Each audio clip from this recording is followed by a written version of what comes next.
রেস্টুরেন্টে ঢুকে অর্ডার দেওয়ার কয়েক মিনিট পরে হাজির গরম ও টাটকা পিৎজা। কিভাবে এত দ্রুত পিৎজা বানানো সম্ভব হলো তাই ভাবছেন?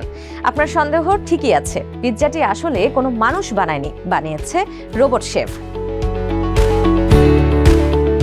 পিৎজা বানানোর এই রোবটটি বাজারে আসার পর ব্যাপক সাড়া ফেলেছিল।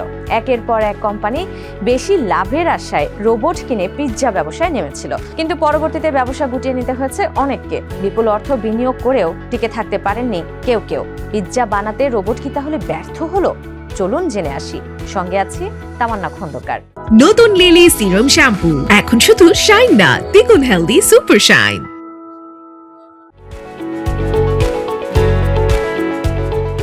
সিয়াটলের মোটো পিৎজা রেস্টুরেন্টে এক সময় ছিল পিৎজা বানানোর দুটি রোবট।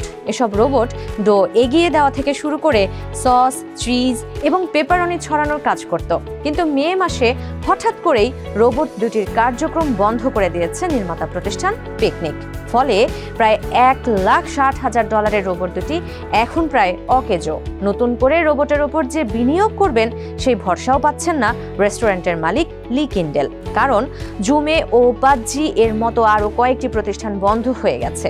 বাসেল স্ট্রিটের পিৎজা ভেন্ডিং মেশিনের ব্যবসাও টেকে নেই। এর কারণ সম্পর্কে ব্যাংক অব আমেরিকার বিশ্লেষক সারা সেনাটর বলেন, রোবট অনেক সময় উপকরণ ভুল জায়গায় ফেলে দেয়, অথচ মানুষ খুব দক্ষতার সঙ্গে পিৎজা বানাতে পারে। পিৎজা বানাতে গিয়ে তালগোল পাকিয়ে ফেললেও হাল ছাড়তে চান না রোবট প্রেমীরা। বিশেষ করে ব্যর্থ হওয়ার পরও লি কিন্ডেল রোবটে বিনিয়োগের পক্ষে। অবশ্য এর পেছনে কারণও আছে।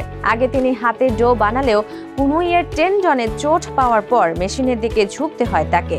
তাই ব্যর্থ হওয়ার পরও নতুন করে পিৎজা রোবট বানাতে চান তিনি, যেখানে তৈরি হবে স্কোয়ার প্যান স্টাইল পিৎজা। সব ঠিক থাকলে 2027 সালের মাঝেই রোবটটি চালু করতে চান তিনি, অথচ রোবোটিক্সের ন্যূনতম অভিজ্ঞতাও নেই তার। তাহলে কিভাবে সম্ভব? এক্ষেত্রে তার ভাষ্য, আগের কোম্পানিগুলো ব্যর্থ হলেও তারা গুরুত্বপূর্ণ প্রযুক্তি ও তথ্য রেখে গেছে, যা দিয়েই এই অসাধ্য সাধন করতে চান তিনি।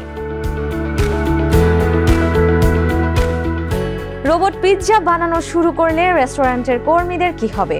এ ব্যাপারে কিন্ডেল বলেন, রোবট আসার পর রান্নার কাজে মাত্র 2 জনের প্রয়োজন হলেও বাকি 8 জনের চাকুরি যায়নি। তাদের অন্য কাজে ব্যবহার করা হয়েছে। এতে কাজের গতি বেড়েছে।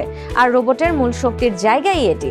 সেই শক্তি কাজে লাগিয়ে প্রতি মিনিটে একটি করে পিৎজা বানাতে চান তিনি। কারণ বড় রেস্টুরেন্টগুলো চায় স্বাদ বজায় রেখে দ্রুত ও বেশি পরিমাণে পিৎজা। পিৎজা বানানোর রান্নাঘর দখলে নেবে কে?